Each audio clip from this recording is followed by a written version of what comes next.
Greetings and welcome to The Thirsty Mage, the podcast where we think before we drink. I'm your host Paige Chamberlain, and this episode will be talking about something still young and something much newer to give you an idea of what tactical RPGs you should be making time for, besides the upcoming Fortune's Weave. Joining me is a man looking forward to recalling his playthrough of a game the same age as his co-host, David Lloyd. Oh my god, I didn't realize Tactics Ogre was that old. 1995, baby! Oh my god. Wait, no, it's the second remake is the one you're playing. Yeah. I don't think I've ever been accused of thinking before I've drank. But it's probably a good lesson to live by, for sure. Oh yeah, one time I forgot to have glasses of water in between my drinks, and I'll tell you what happened. Oh yeah. That hangover was so bad, I bought an Xbox One. Oh yeah, that must have been bad. Yeah. I think my worst was learning the hard way the old saying, beer, what is it? Beer before liquor, never been sicker. Yeah. Yeah. I don't know why. No idea why liquor before beer, never fear. Like it seems weird. It's on your stomach. Why does it matter? All I know is, it matters. It matters a lot. Maybe you need to study some chemistry and biology. Oh, maybe. or just don't drink beer and liquor at the same time. That's probably yeah. I guess. What's next? You're gonna tell me not to mix alcohol and energy drinks so I don't give my heart problems? Like, come on. I mean, we all have to live dangerously once. Yes. If we survive it. Yes, right. So first we will be talking instead about a game that came out this year, only at the end of May. Stardust Wish of Witch, which is a game we actually got a code for from Neon Naroshi. So thanks to them for that. If anyone else is willing to wait 2 months for us to talk about their game, then you can forward us some codes. At least I actually beat it because of that time. So this is a super adorable tactics RPG. It's pixel art. It's got just lovely color. Like, that's one of the main standouts. Is it's like a chibi pixel art. It's super cute. The animations are just amazing. Like particularly in the cutscenes, just the little facial expressions they'll be pulling with their eyebrow raisers and pouts and everything. Yeah. I'd say that's a big appeal of this game. Surprisingly surprising amount of depth in the combat. I was not expecting there to be as much strategy involved as there was, but pleasantly surprised in the amount of different things that you can do in the game. Yeah, so there is... Oh! Sorry, it said Steam open and it auto-played the video where the griffin's screeching. So my ears. It is an SRPG. You know, you've got to be strategic, especially in this game. The positioning is a really big one and would catch me out a lot. The other thing to consider that doesn't always pop up in very many strategy RPGs is the fact that you have to consider the countering. Yes, that is more typically a thing, I think, outside of grid-based games, because this is a grid one. Usually I feel like the countering one is sort of in games more like XCOM, Mario and Rabbids, some other ones like that. Yeah. Where you've got a bit more of a freer range of movement, and they'll just sort of shank you on your way past them. So this one's got sort of a unique system. Fairly unique system. I haven't played not very many strategy RPGs, but I don't know many that do this. So you do have the appearance of cards, but thankfully it is not actually a deck building card-based game. That's just sort of like a UI element. Mm-hmm. But basically on turn 1 you will get 1 mana, and different cards will require different mana to even be able to use them. And so then turn 2 you can do the stronger attacks, turn 3 you can do, and then once you get past the 5th or whatever turn, you should sort of replenish that max cap of mana. But it's important to consider your options, because if you don't have any mana when you're getting attacked, you can't pull out your own counter cards, and some of those counters might just be just moving out of the way or actually hitting them, because if you don't have any points left to spend, you can't do it. And also there are combo cards. So some cards can only be used after you use a normal one, and then you can deal like multiple hits. So like for example, the magician or the mage, so to say, he'll have one that can deal like a big fire damage, and then it'll be like deal an additional this much damage to whoever you've previously hit in that turn. So that's a definitely important factor to keep an eye out on, and especially you'll often see a lot of enemies who might not even start coming towards you until they've got the really big attacks that are going to really hurt you. So Yeah, a lot of risk and reward in this one. There's like the cards themselves. Once you've used them, there's a cooldown period as well. yes, that too, yeah. Yeah, if you use the card in an attack, then you won't have it when it's the enemy's turn. And And most sometimes they're importantly, either counter or attack, so you have to really be careful of which yeah, ones you're you're like, using. I'm gonna hit them with this, and this, and then they counter you with a basic little shiv, and then that Yeah. big attack you've used is all gone. Thankfully, I've tested it. It's only the first card you lose to the skill cooldown. The combos will stay. But it is like, yeah, you bring someone up, you're gonna clear out this whole area, and it's like, nope, nope, nope, nope, nope, nope. Yeah. One thing to remember is that when you click on an enemy, you can actually see literally what all of their skills are. So that's pretty helpful in knowing, certain types are more likely to attack with a counter or do really huge sweeping attacks. And like I said, positioning is super important because all of your attacks have a particular range or like a required movement. So like one of Star's one is she moves through 4 tiles. So she has to land on the fourth tile in front of her, and then if there's somebody in the way or like water or something, you just can't do that attack at all.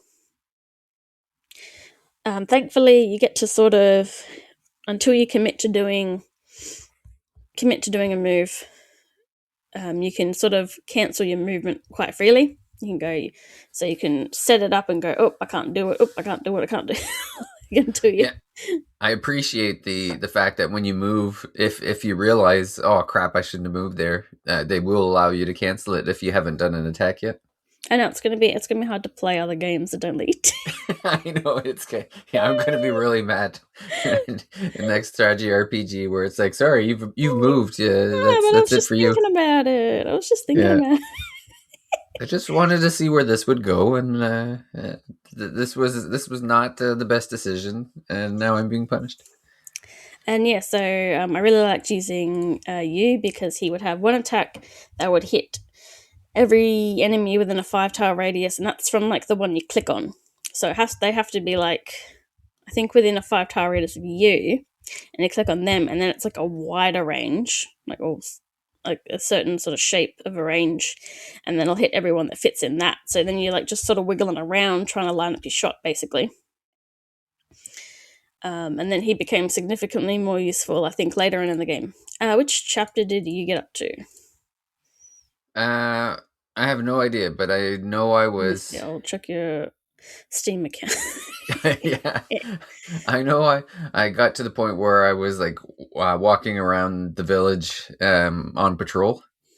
Like I was in the overworld, like in the overworld where you got to kind of decide what you want to do, which was also kind of neat in the sense that it's like they had like when you get to a certain point, they allow you to kind of walk around and choose what missions you want to do, and yeah, because the story is like you're a star and you're very excited and you want to be a hero, and then like a big monster attack breaks out, so you and your childhood best friend end up being recruited by the Adventurers Guild.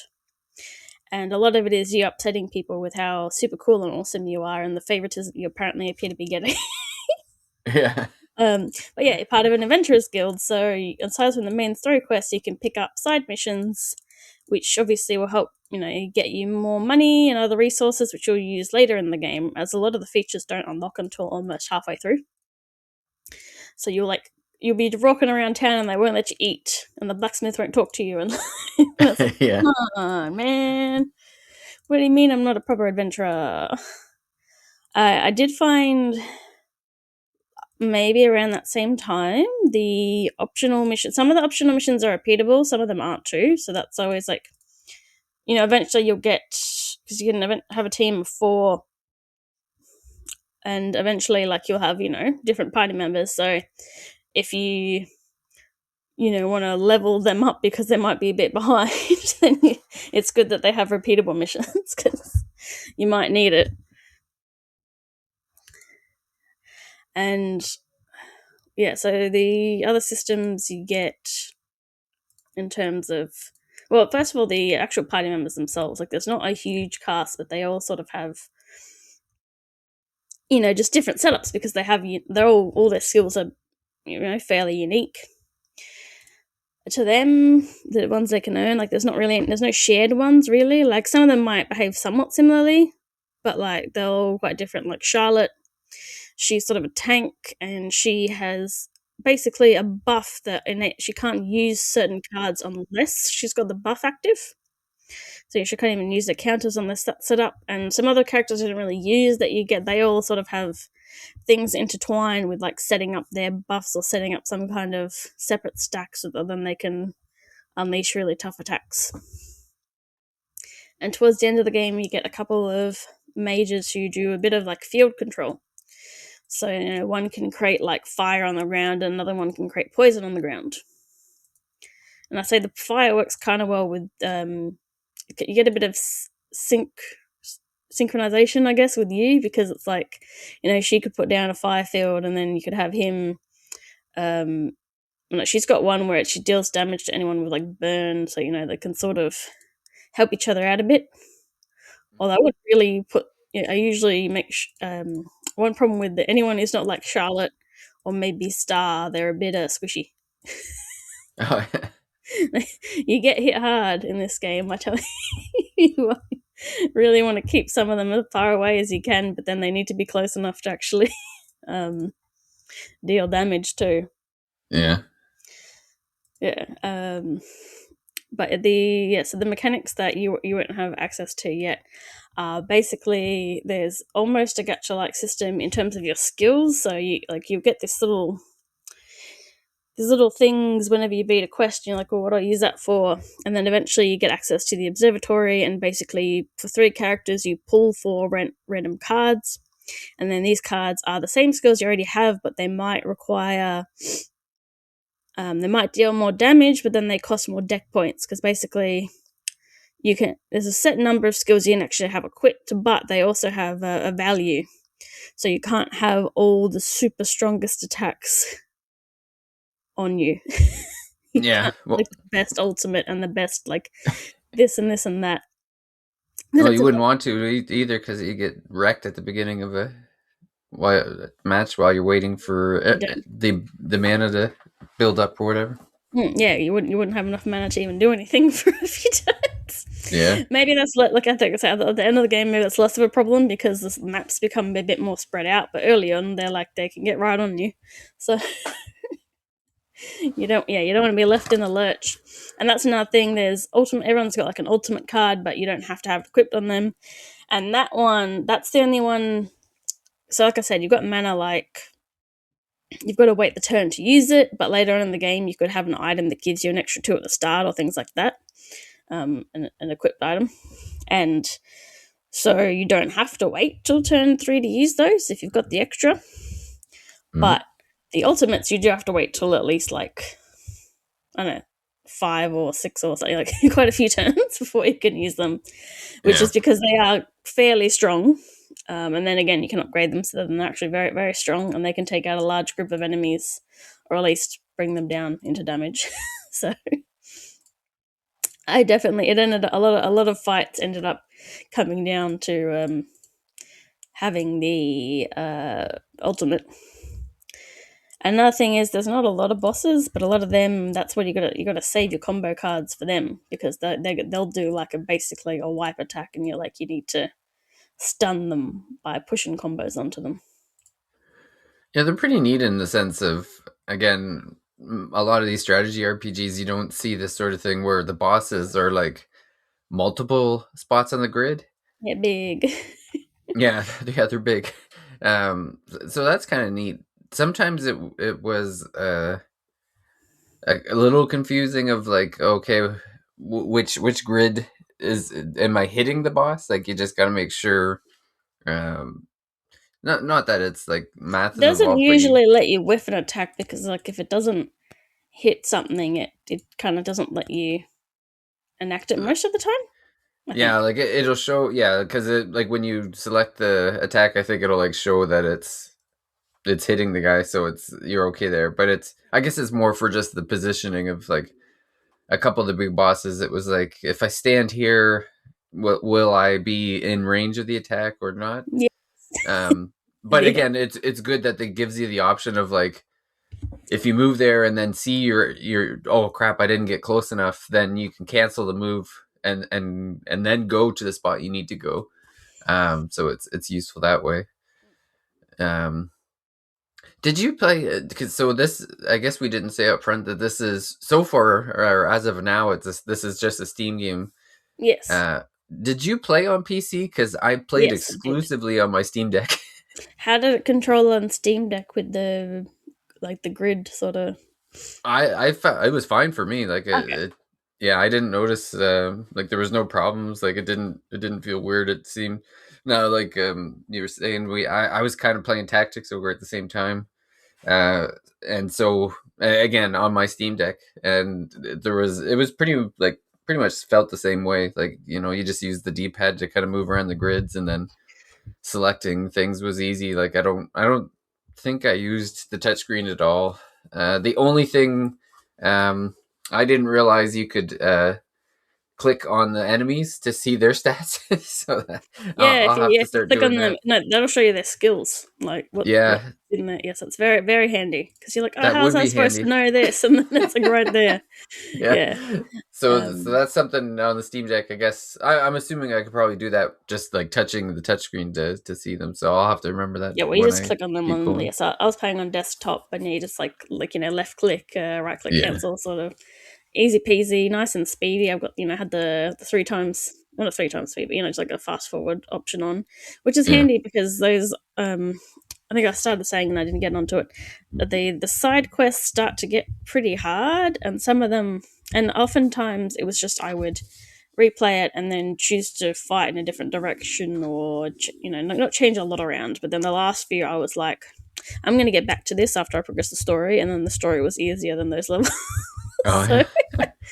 um, and then especially because like that's when I started getting into the upgrading, like I said, the pulling for better cards, and as you progress, you get access to more of the town, and you can buy things that let you increase how much points you can have for your skills. And the blacksmith, if you when you get around to unlocking the blacksmith, I've got to say, don't try to save your money and don't buy the artifacts right away because you progress a tiny little bit more, and then you unlock um, artifacts that are unique to specific characters that are very helpful. So, because money is a bit of a tough thing in this game.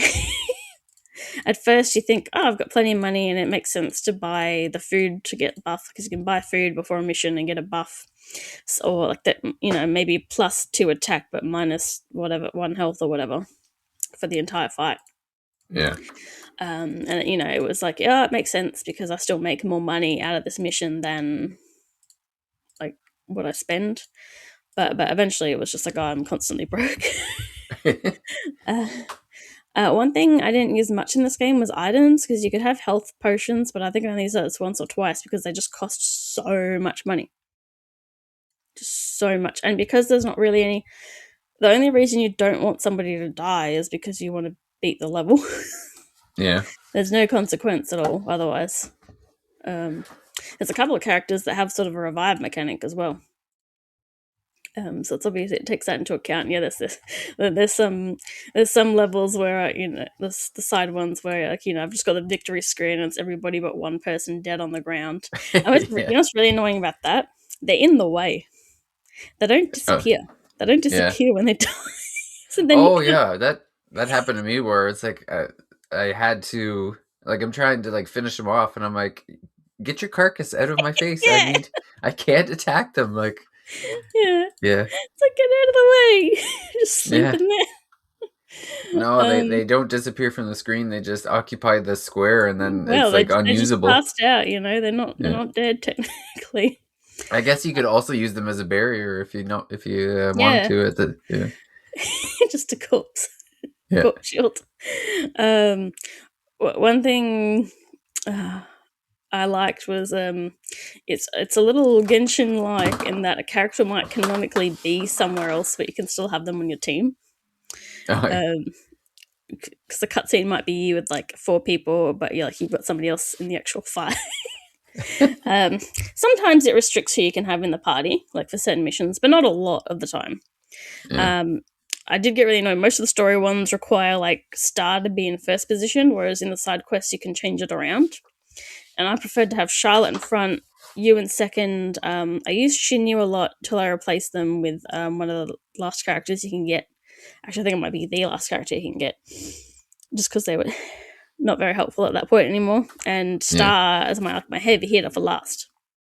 And I really like because it was like it's character turn based. It's not like some SRPGs are like you input everyone's move and then it happen. I mean, most of them I think are character turn based. Like you can't undo their turn, and then Yeah.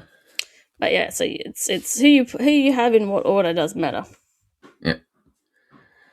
It's funny that this game is it's made by an indie developer in Korea, and so all the voice acting is in Korean. Yes. So it's you're reading the subtitles, but like I was shocked at the level of polish from an indie developer. Like it's pretty crazy, especially one in Korean. Like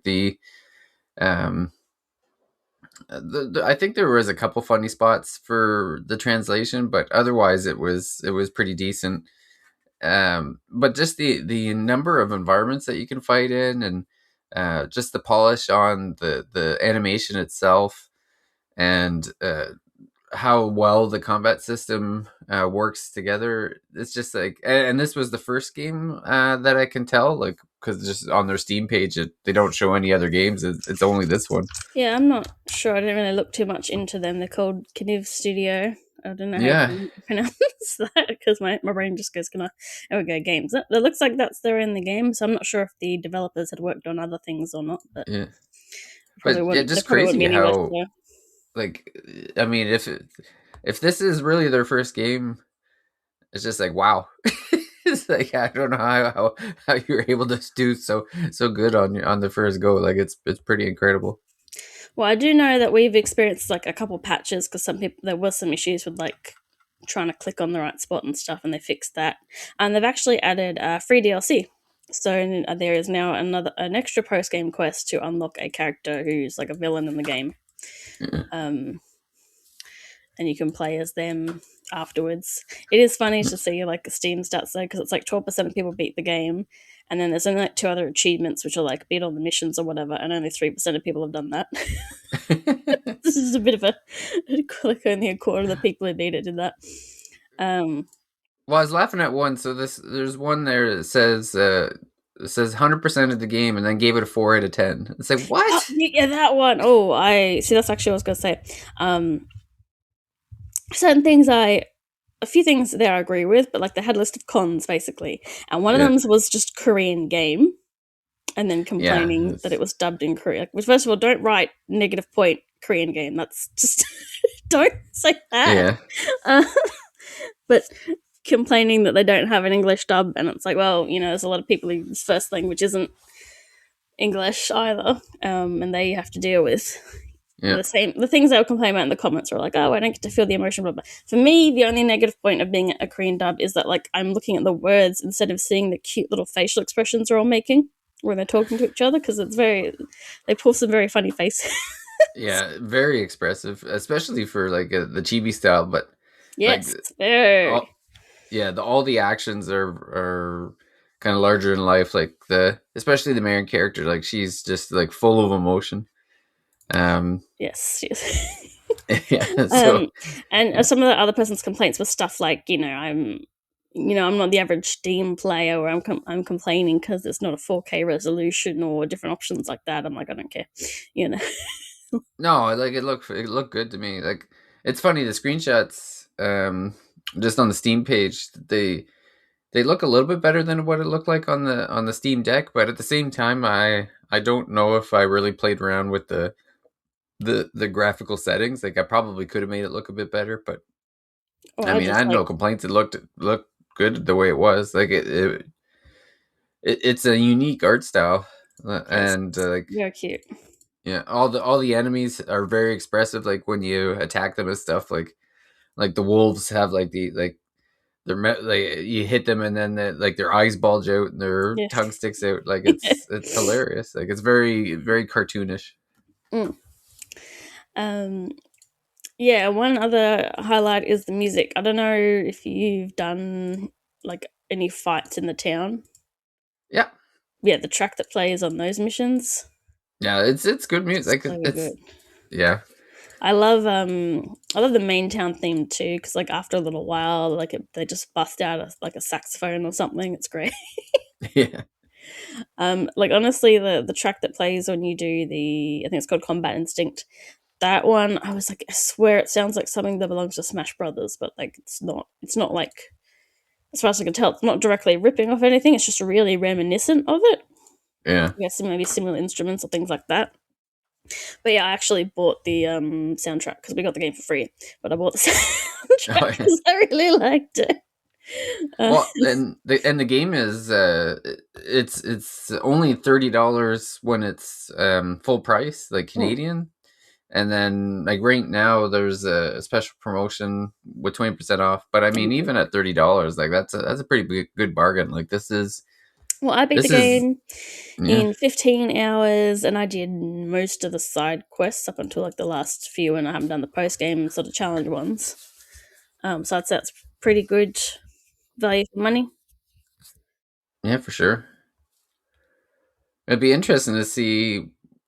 So right now the reviews are 80% very positive, which is good. But as of now, it says there's 656 reviews, which I mean that's pretty good too. Like that, obviously, because I think only like 10% or less of people even put in reviews. So it Yeah. looks like it's doing pretty well.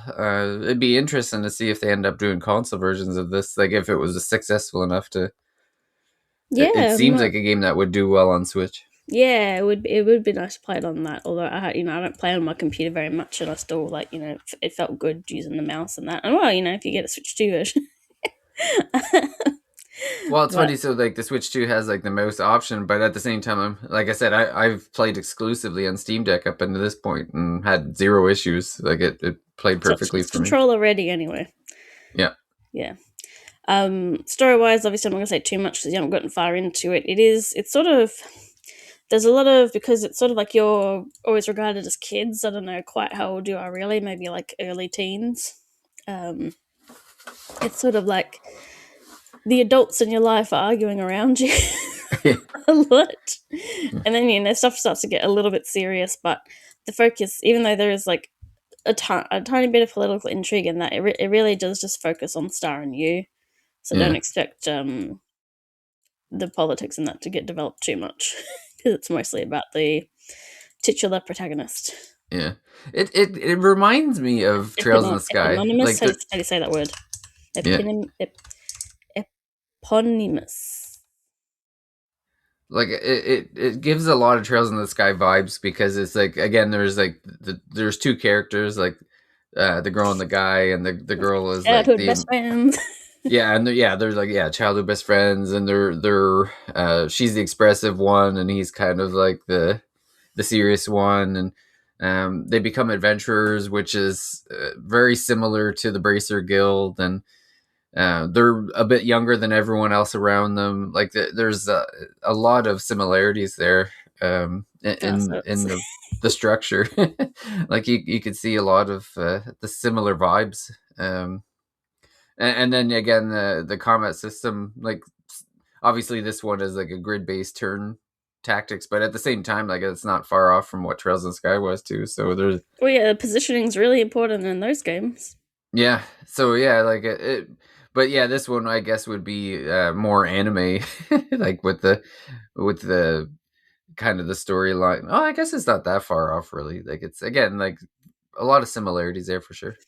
I'd say maybe like a smidge more fantastical, Yeah, but not not crazy. A lot of it early on is quite grounded, so yeah, and then even like the Stardust is a little more chibi in its aesthetic, but it's still like not that far off from that PSP, um, like the original PSP kind of look to it. Like the characters are kind of similar to that too. I would say this is like a little more modern, a lot more colorful mm. um, graphics compared to like the PSP.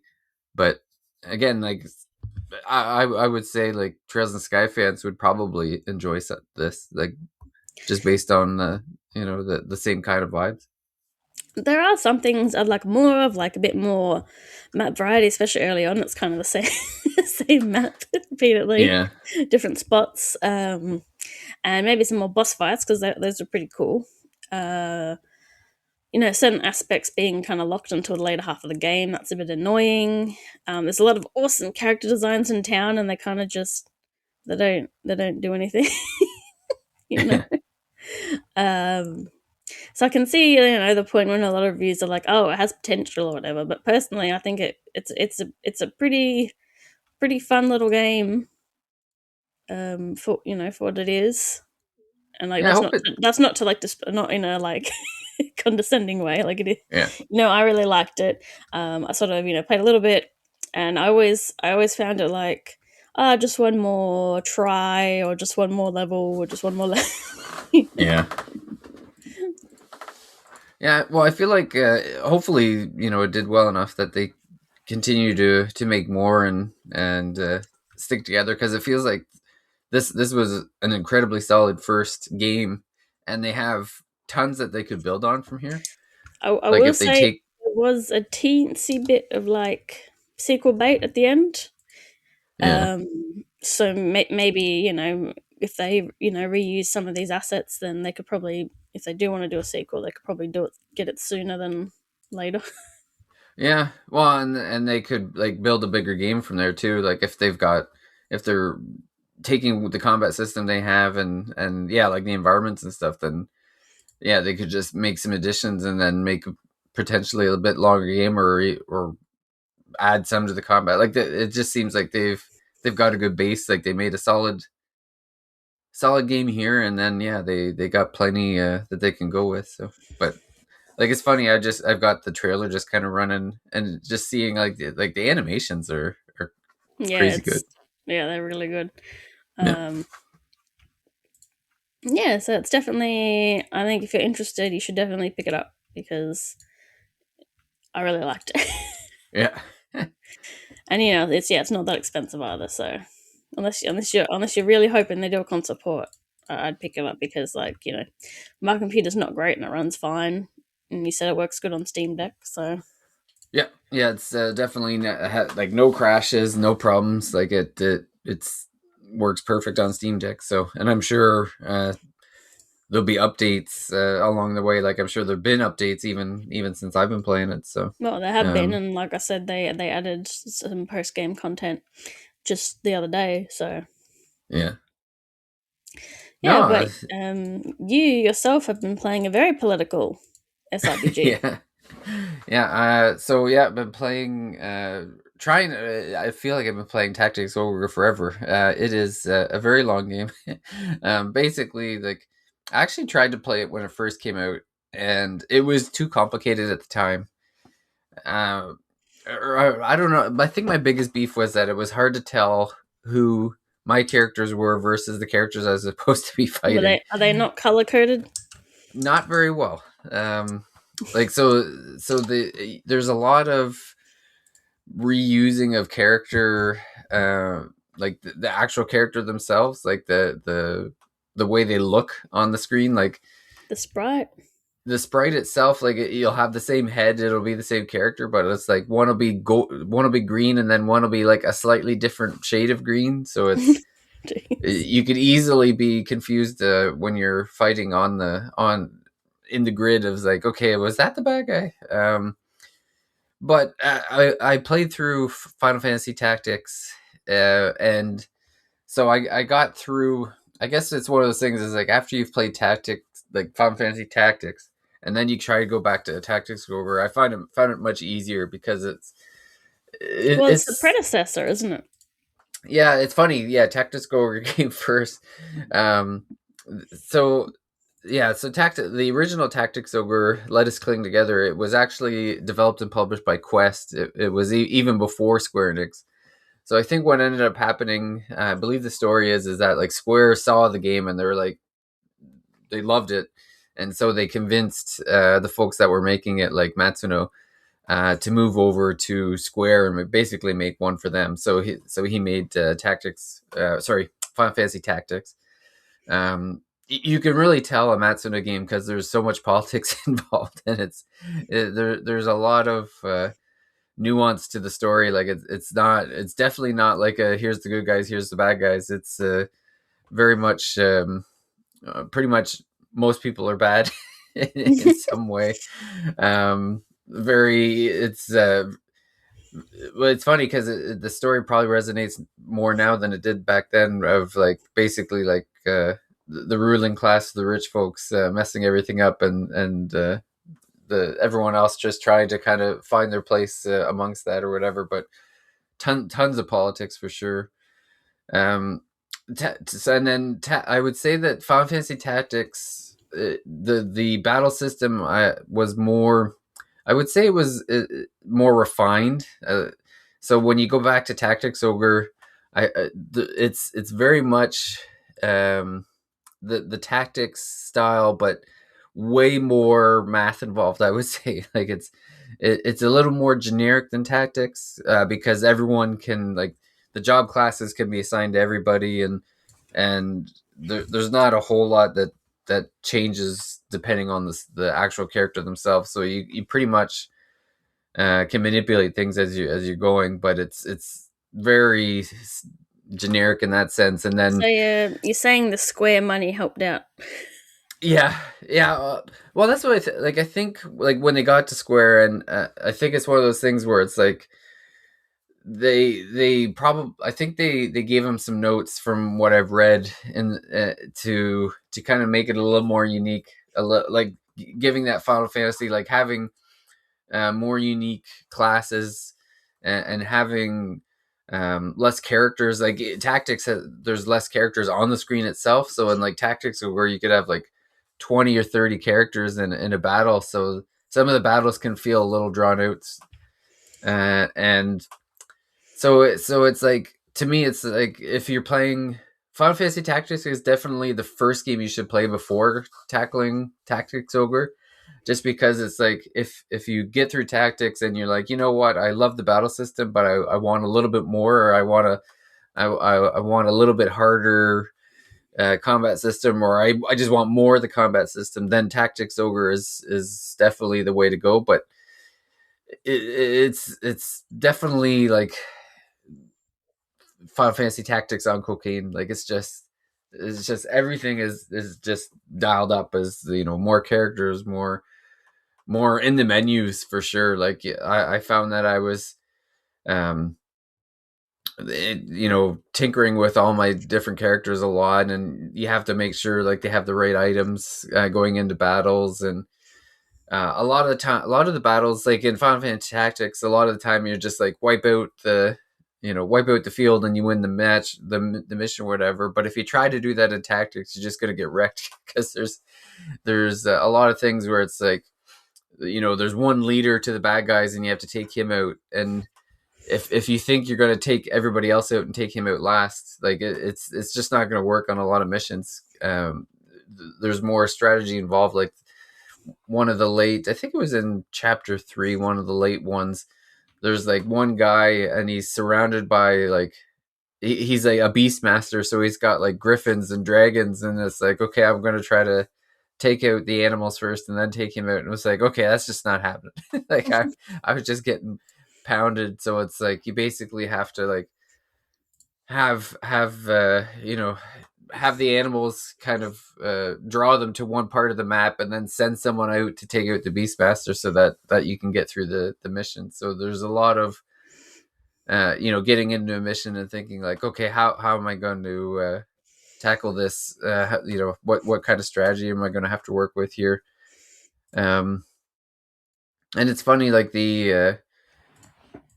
I've kind of started to move, like you get a lot of options in the types of, like, there's like different types of warriors and berserkers, uh, and then you get your magic users. But as the game has gone on, I found the magic users less useful the later you get.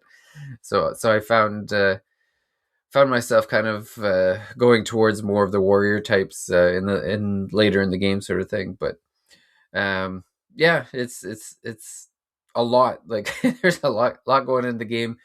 I found the Final Fantasy Tactics story easier to understand. Like I find that one's a little.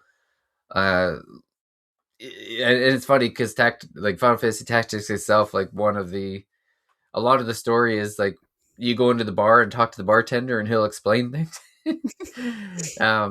So I wouldn't say the story is all that easy to follow in Final Fantasy Tactics, but Tactics Ogre is even more granular because it's like there's a lot of these guys come from this country and these guys are this country and they pretended to be these guys, and my head kind of spinning on a few of the story bits. But You need I like like a the. journalist newsletter or something every other level or something. Oh yeah, like it's very much like one of these things where I have to go back and be like, you need a map, and then you need to review the history of the map that Matsuno's made, and it's like, because there's like 3 or 4 different because there's like the Galgastani, or they took over this region of at some point, and then there's this other group of people, and then the three characters that you start with, I think like their family was killed, and so they're trying to get revenge. And then there's like this group of knights that come from a country that's like off off the map, like they're not even really part of they're kind of like refugees from their country. And then there's a fourth, like there's these other dark knights that come from another, and it's like trying to keep track of everything is is not easy. But I mean, if you like tactics games, then like this is a very, very much a well designed system. Like it's there's tons of stats and tons of math that you could use to enjoy it. So it's like it's not a game that any kind of beginner or anyone who's kind of dipping their toes in would want to go anywhere near. It's definitely like if you've played tactics, if you've played like Fire Emblem or that sort of thing, like if you're really into the strategy RPGs, then this is kind of like your high difficulty or type of one. But at the end of the day, I think I prefer Final Fantasy Tactics just because I like the classes better, and like the move sets better in that game. Plus, like you get kind of the Final Fantasy tropes or whatever that are familiar. So it's like it feels more familiar in that sense. But yeah, I'm in the fourth. I'm a couple missions into the final chapter. So I don't have too much left to go, but I think I've got like 60 hours or something into it. It's like it's a long game, isn't it? Yeah. Yeah, I'm just gonna look up the how long to beat, because it's a shame that it's originally a Super Famicom game, because I really love the original cover art. They do sort of use it for the Reborn, but it's different. But like the original cover art, especially what they're wearing, it's really like 90s preppy. And I don't think anything in the game even looks like it. So it's kind of... No, it's a lot different. Oh yeah, 60 to 90 hours. So like there is, at least for Reborn, you've got some portrait art of characters, but like even like the class designs that you might see in the portrait art, that doesn't look like the cover art. and the game itself doesn't really show that at all. They're quite simplistic and smoothed over in the Reborn version. 175 hours for a completionist. Gee whiz, Yeah, gosh, golly I don't think I'll be. gee. I don't think I'll be doing a 100% run of this one. That's for sure. Oh my god. Yeah, I'm never that kind of person. I don't care about post game. I don't care about completion. I don't, Yeah. I might If I do. see the credits, I'm done. Yeah, literally me. And then occasionally you're like, oh, I can't play a bit more, but then the bit more is like hard stuff, and you're like, well, I don't want to do that. Yeah. No, I've usually checked out by the time I hit the credits. Well, like I That's why said, games when like Near Automata or because you'll see the credits like 6 times and the game's still not over. And it's like, but I've seen the credits. Yeah, for me, it's like, especially because the story in a game will ramp up towards the end, and it's like, well, I really don't care about anything else. I gotta see what happens, man. Yeah. Yeah, so yeah. You'd recommend it for the hardcore crowd. It is for the hardcore. That's what I would say. It's a shame. I don't know if Matsuno's making games these days, or if he is. I think it might just be more of a advisor. I think. Probably. Let's see. Oh, he says he did do some writing for Shadowbringers, but that was a while ago now. Yeah, not much. Yeah, no, I think from what I heard, like, so he was the director on Final Fantasy 12, and it did not do great. So I think what happened was I don't know, like things certainly slowed down after that. Like, so I'm not sure if. Yeah, I'm just looking at the list here. Yeah, Crimson Shroud. Then that was back in 2012. Yeah, that was. I think I tried to play that game, but it had like yellow text over. There was no background behind the text, so it was too hard to read. Yeah, I don't think he's done anything since then, because like he did a scenario for Terra Battle. He was a director on a game that was never released. That's always fun. So maybe that was his last draw.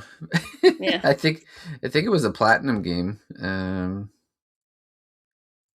of hard to tell.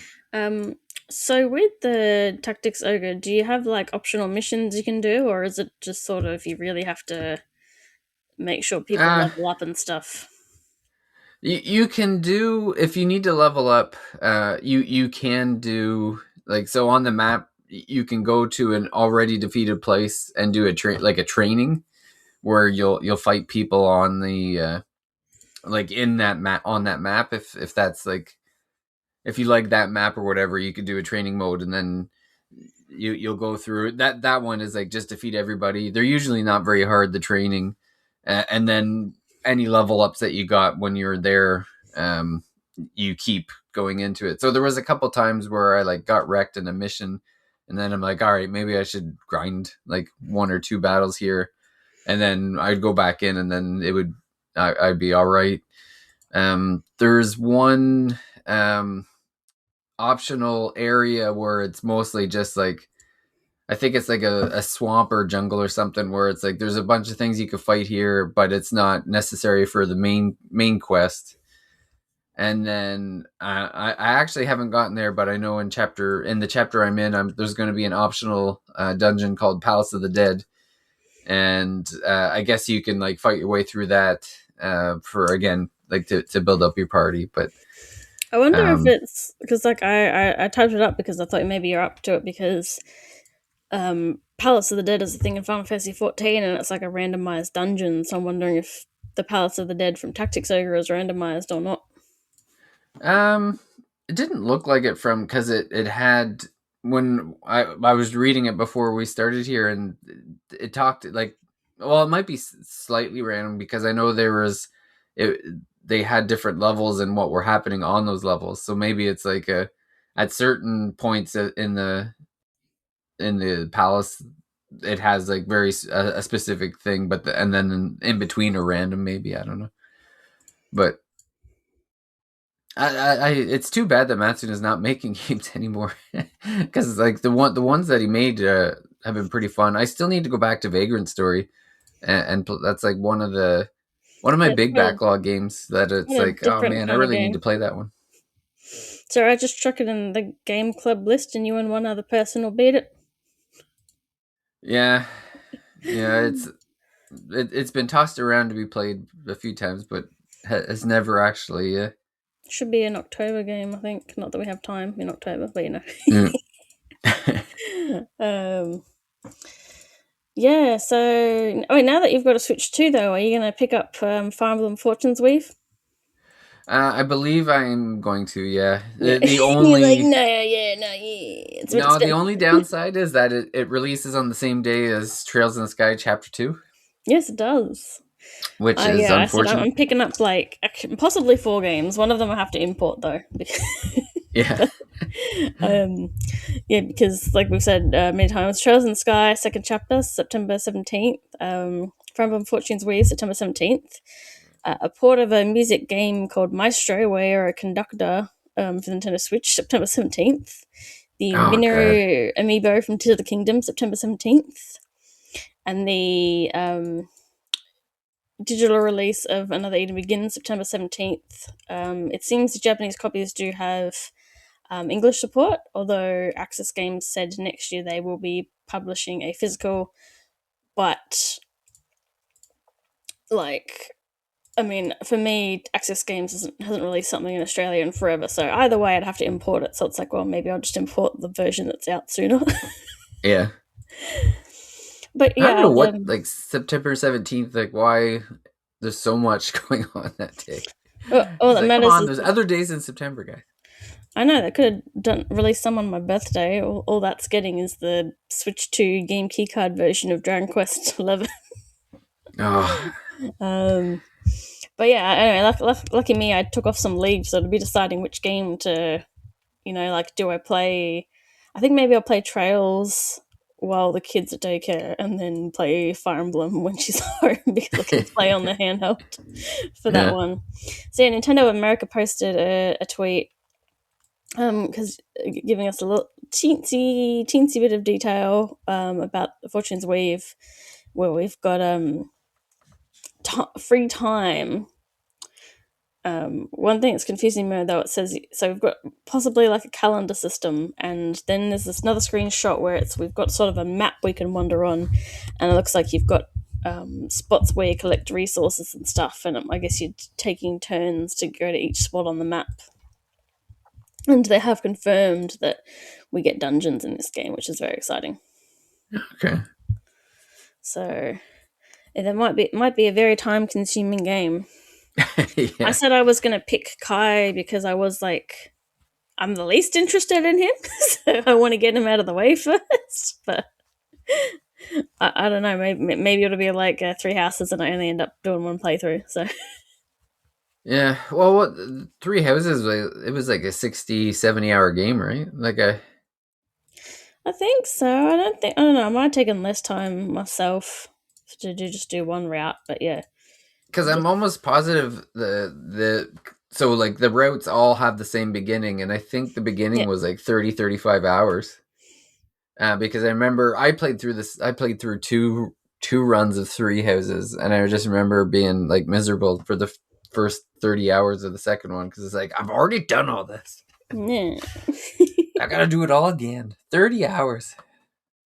Where are we? So yeah, from what it's telling us 4. I thought we had 3.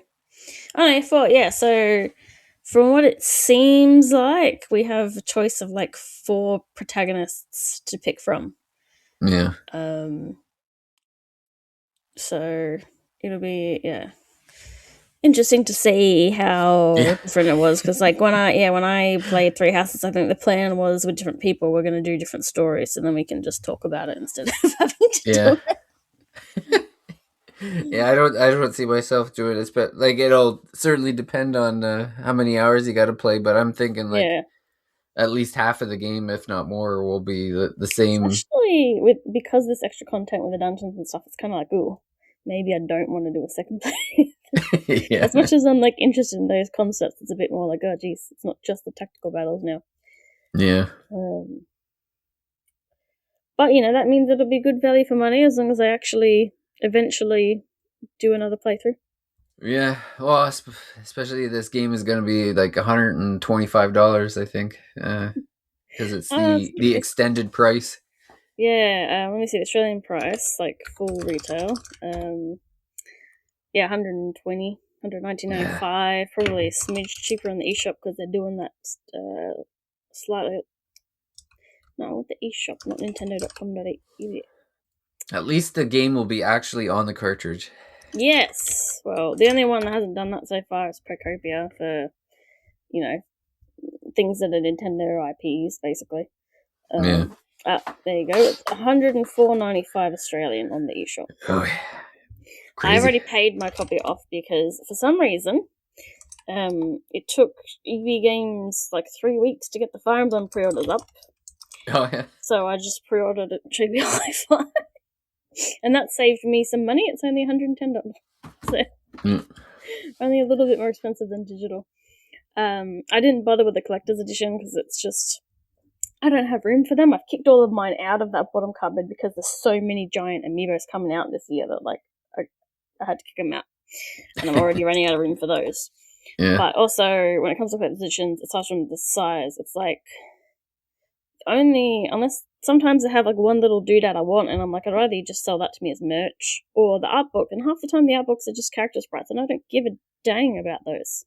Yeah. Show me like cool art. Show me the background art, especially in games. It's my like, favorite thing, and they never get full page shots, so I didn't bother with. I do regret kind of not getting the Three Houses one just because it had like a calendar, and that's cool.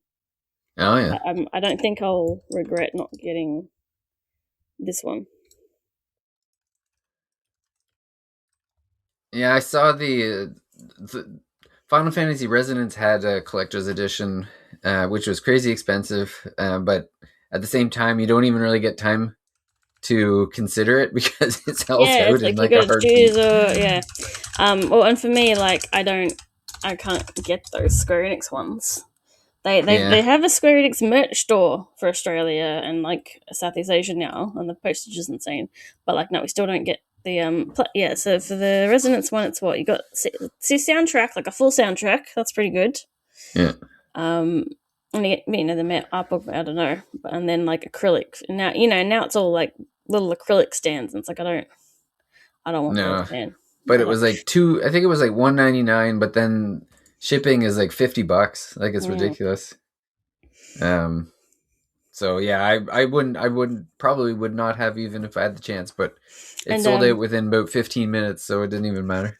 But yeah, I have to like import the Japanese versions of Square Enix ones if I want them. So then that's kind of like if they have a book with writing in it, it's like, oh well. Yeah, it's not very helpful. No. Yeah. But hey, soon enough, collector's editions. Well, they already started doing collector's editions that don't come with a game, so I guess they were being not Square Enix, but like other companies. So I guess they were prepared for the future. Yeah. They knew it before us. What a funny world we live in. Yeah. Yeah. Let's see what the Fortune's Weave one. You get a poster, which is like the map and maybe the key art. A steel book. Who cares about those? Art cards. Like, what do I do with art cards, man? Yeah. At least a postcard I could theoretically send to somebody else and ruin it with some writing. But yeah, like I said, most of the art books don't seem to be worth my time, taking up extra space, and yeah, I don't like art cards or acrylic blocks. That's definitely my biggest Half the thing. time, the soundtrack is like a selection too, so you're just like, ugh. Yeah. Whatever. It ends up in my basement and I forget I own it. I need to like pick 3 of these and get rid of some of them, honestly. At least some like I've used because like I've got a Disgaea one and I have the mouse pad and I use it. Oh yeah. It's only starting to slightly come apart at the top there, but You got use of it. That's the important thing. Yeah, it's so it's you know those mouse pads that have a bit of cushioning in them. Yeah. With the ladies. Oh, So okay. the Disgaea 1 collector's edition for like the Switch port, they call that a no pie mouse pad because it's Etna and she's flat chested. So it's styled like one of those mouse pads, but it doesn't have any cushioning Oh, that's as funny. there isn't any. And that's been my mouse pad for a while now. So, like, yeah, sometimes collector's editions have fun things like that, but it's like I think I'd rather you just set up a shop at like Fangamer and let me buy the individual things. Thanks. Yeah. Well, I mean, that might be what EB Games is here in Canada at some point because They'll just turn into they, Hot Topic, maybe. yeah. Well, that's the thing is like Wish they if would. there's no more physical games, I'm seeing then what else? insane merch, and the all Americans like it's at a Hot Topic, and there's Kirby games and stuff, and it's like I Yeah. want it. Well, and REB Games is they sell trading cards now, so they Yeah, obviously see really where the all out on future's that. going. Yeah. Yeah, I'm glad I stopped working there a while ago. I think that would have been the last straw. I think. Yeah. Well, yeah, definitely check out Stardust if you're interested, and Tactics Ogre if you're hardcore. Yep. Otherwise, you can just wait for Fortune's Wave like all the Nintendo nerds. And Trails in the Sky, second chapter. Yes, but it's not a tactical RPG, but I guess you do have to position. A little bit. It's a little bit. There's the Yeah, strategy to there it. was Not there was quite one as. fight early on where I'm like, oh man, this is such a pain in the butt, and then I was like, damn, my save, and then because they do the thing where like you can lower the difficulty. I did that and I beat it, and I'm like, you know what, I'm gonna go back to a save, and then I equipped a prevent instant death equipment on one person, and then I was able to do it on the default difficulty. So it's like, put me back in there. I can take it this time. Yeah. Cool. We'll catch Well, you I guess guys next time. I don't know what we're talking about next time. I don't think I know either. It'll be a Something. surprise to everyone. Maybe what we've been playing or something. Yeah. Yeah, it won't take long for we're recording this at the beginning of August, and as soon as September hits, it's basically like we're just getting nailed Every with man for release himself. after release. So Yeah. there'll be no shortage of stuff. Like I said, we'll be talking about Fortune's Weave and Trails in the Sky, Final Fantasy Resonance. There'll be plenty to talk about soon. So Yeah. yeah, I guess we'll wrap it up at there. And we want to thank everyone for supporting us. And yeah, I guess we'll see everyone out at the next Thirsty Mage. Bye for now. Bye.